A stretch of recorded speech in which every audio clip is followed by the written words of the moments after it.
આગમન પૂર્વે વિરોધ પ્રદર્શન કરવામાં આવ્યું।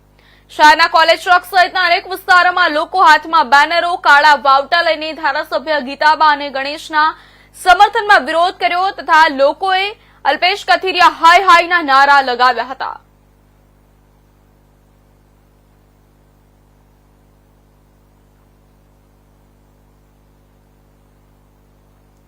તો રાજકોટ જિલ્લાના ધોરાજીના જૂનાગઢ રોડ પર બની રહેલા ઓવરબ્રિજને કારણે લોકોને હાલાકી પડી રહી છે।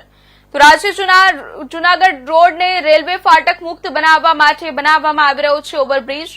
ત્યારે ઓવરબ્રિજ ન થઈ રહેલા ગોકળગાય ગતિએ કામથી લોકોને અને વાહન ચાલકોને હાલાકી પડી રહી છે।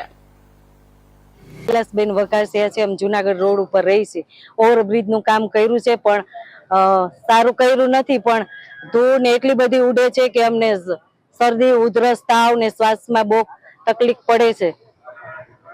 અમે 20 તારીખે કીધું હતું કે પાણી છાંટવાનું, પણ 26 તારીખ થઈ ગઈ પણ કોઈ કઈ જવાબ આપતા નથી। અમે રૂમમાં દરવાજા કે બારી બાયણા ખોલી શકતા નથી। આજે શું કર્યું છે? આજે આ ઉગ્ર આંદોલન કર્યું છે, પાણી છાંટતા નથી એની હિસાબે। હજી જો નહીં કરે તો જે આથી ઉગ્ર આંદોલન કરવામાં આવશે। કોઈ જવાબદારી લેતા નથી અને ધ્યાન આપતા નથી, નહીતર અહીંથી આ વાહન હટવામાં આવશે નહીં। Shivdhara medical store, Junagadh road, Baba પાનની સામે। તકલીફમાં અત્યારે એવું છે કે અત્યારે અમે આ વેપારી મંડળ વાળા ના બધા જે પાડોશી ભેગા છે, ભેગા થવા પાછળનું કારણ એ ધૂળ બહુ ઉડે છે, ધૂળની બહુ તકલીફ છે। 15 તારીખે અમે અહીંયા રસ્તા રોકો આંદોલન કરેલું હતું, ત્યારે અમને એવું કહેવામાં આવેલું હતું, પ્રાંત અધિકારીને પાઠવેલું હતું કે ભાઈ 20 તારીખથી અમે આનું યોગ્ય નિરાકરણ કરશું, મેટલ પાથરી દેવું, પાણી રોજ છાંટશું।